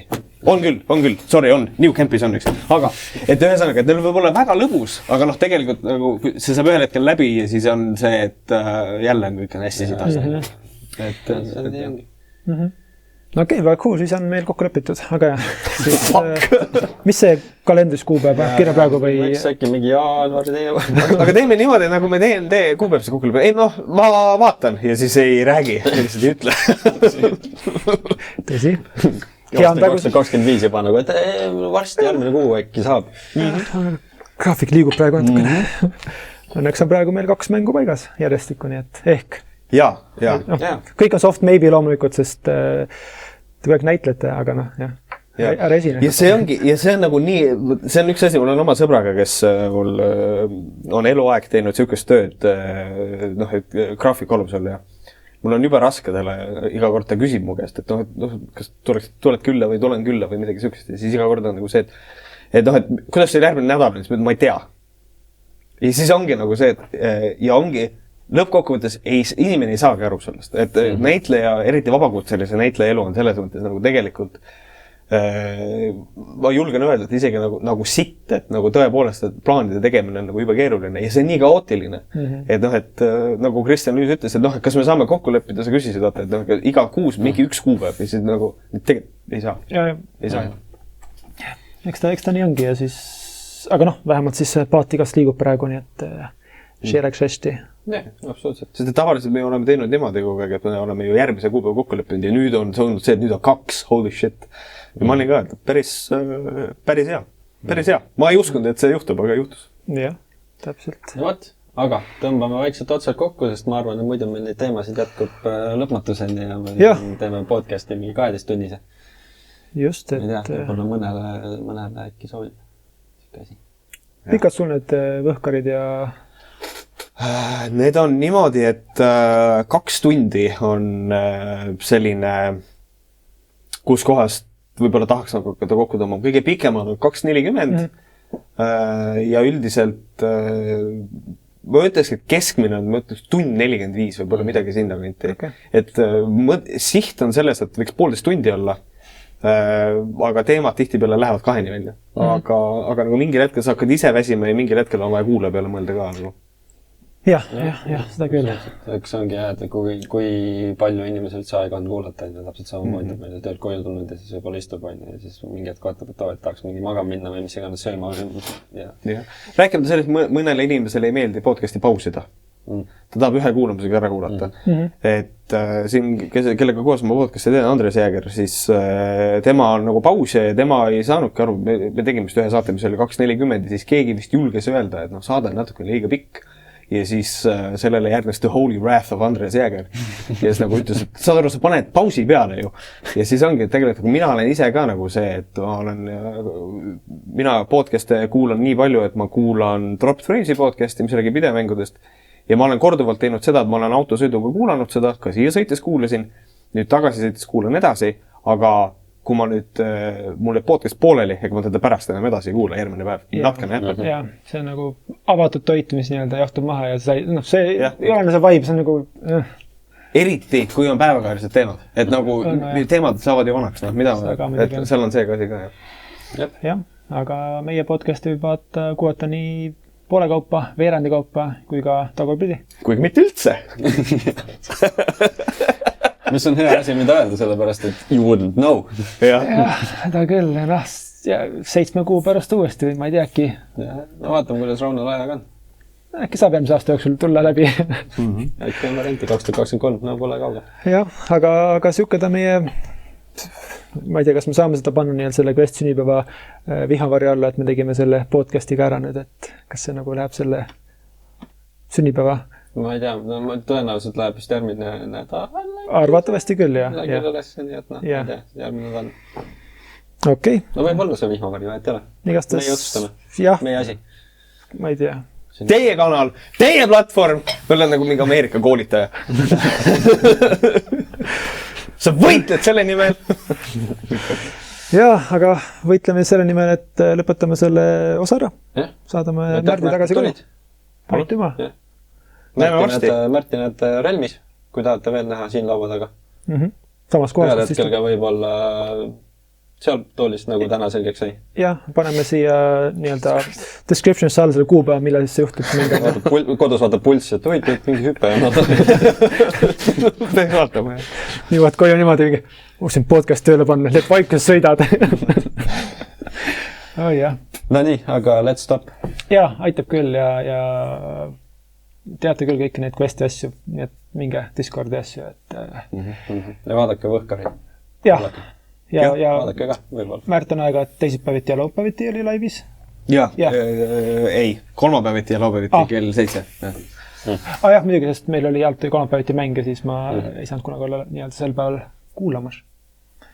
Eriti siis, kui Märt ütleb mingi, Holger, ole hea vast sellele küsimusele, ma mingi vaatan päev hiljem mingi, mida ma teen? Lähed Discordi ja kirjutad sinna. Tõstad mängupäeva ümber, lihtne. Ja nii läks. Nüüd tegime. Puhtalt selle pärast.